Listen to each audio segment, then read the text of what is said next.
Hey, what's up guys, it's me, Spectrar here in another video on Wayward Terran Frontier. This one's a big one. A huge update is now 0.4.0.00. This is a really large update with a lot of features and a lot of things to cover, so I'm going to kind of get started here. So as you can see right here in the menu, we've got a new menu going, kind of dynamic, kind of moving. The asteroids slowly move off in the distance while you have this cool moving grid pattern. I like it not only because it looks cool, but it also shows you that the game is running. Some games have a menu that is just still, and so sometimes you don't know if it crashed or not on games that are still in development. And so I like the fact that he did this. Now, as far as I can tell, this new update is so big that your previous world saves are invalid. Mine did not convert. I don't know if that's just my bad luck, but as far as I can tell, the update is big enough to where your old world saves are no longer relevant. But I don't see why you'd want your old saves at this point, because the game is so much different, and let's get into it. So as you load the game, the first thing you can see is that the station has changed, as well as the artwork. Those are some big things that have changed in this update. The station layout, so far the only thing that's really changed is this upper area. There used to be a hallway that used to go along this way. Now it just ends right here straight to the map. I really like this. It makes it a little more streamlined and makes you not have to walk so far. I really like it. I think it's a great touch.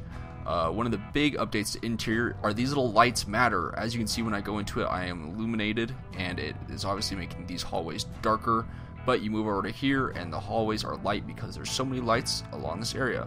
So that is something to consider when building your ships from now on. And there's other artwork and stuff with new assets and new modules that I will most likely be covering later, and that you'll see as you play. But mostly in general, it's just kind of the look and feel. I really love the way he did the lights. I think it really adds a great aesthetic to the game. Next thing is the map. The map has changed a lot. Look at this. This map looks beautiful. I mean, look at it. I mean, beautiful colors, beautiful dynamic look. You zoom in, and the world has changed a lot. Now, a big thing that he's changed in the code is the way it generates the map. As you can see, there's a lot more stations, and the stations have a purpose now. Because the game now has a new dynamic economy, which we'll talk about a little bit more. But as you can see, stations now have goods, which you will be using to trade. I'll talk about the dynamic economy now. So you now have money as well as energy in your station. Energy for doing your ships, but money is the main big thing. So now you'll have these different ships, or different factories, stations there's mines, factories, smelters, malls, all sorts of different things all around you. Here's a farm.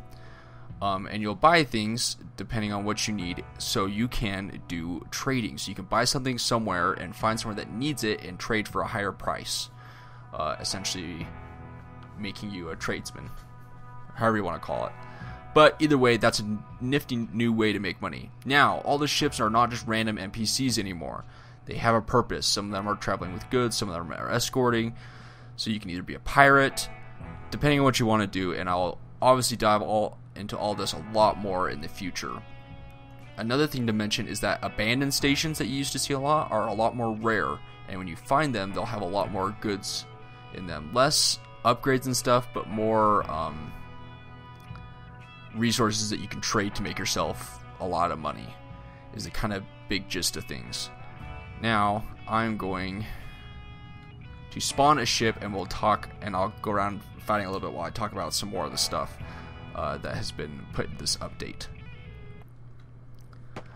First off, ships now have a self-destruct sequence. You'll see it in the tutorial, but when you capture a ship, you are not 100% guaranteed to have it. There's a self-destruct sequence that can be triggered that will force you to immediately get off the ship and fly away, hence losing the ship. Now, as far in the release, I noticed there was something about kind of hacking. I haven't dealt with that yet, but we'll deal with it in the future, and I'll tell you more about it.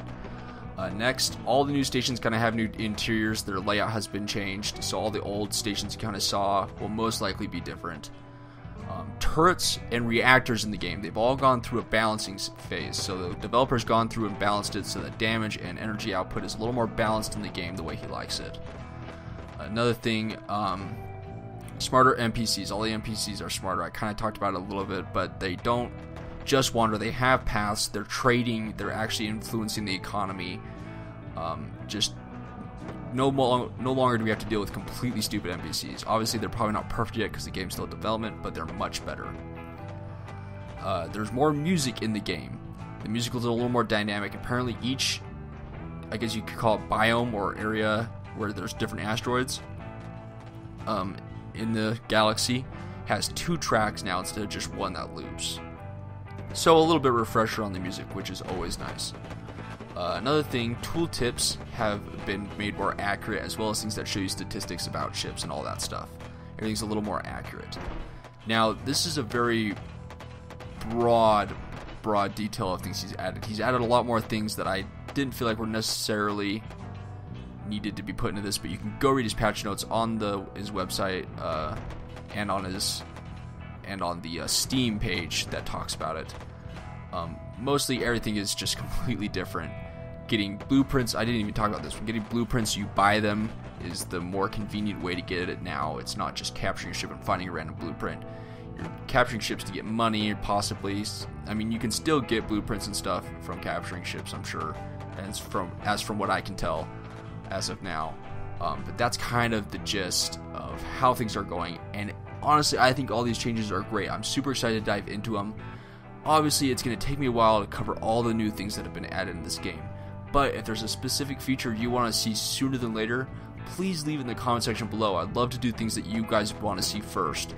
So whether you want to see me really go into depth about the economy, which I will eventually do, or you really want me to go into how to now capture ships, or how to whatever, or if there's a certain part of the game you want to see or have explained, please let me know. I'd love to do them first. But either way, I will be covering all of it, or as much as I think is necessary, over the next while.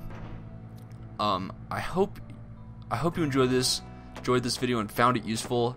If you've been holding back on the game because there hasn't been enough to do, now is the perfect time to get back into it and start enjoying this game more, because there's a little bit more of a game to be dealt with now. It's not just kind of a really almost kind of pre-alpha build where you're just kind of messing around. There's actually kind of a story, not necessarily a story, but there's actual gameplay and things you can do way more than there's ever been, and it's super exciting, and I hope you guys are excited as I am. And I will see you guys next time. See ya.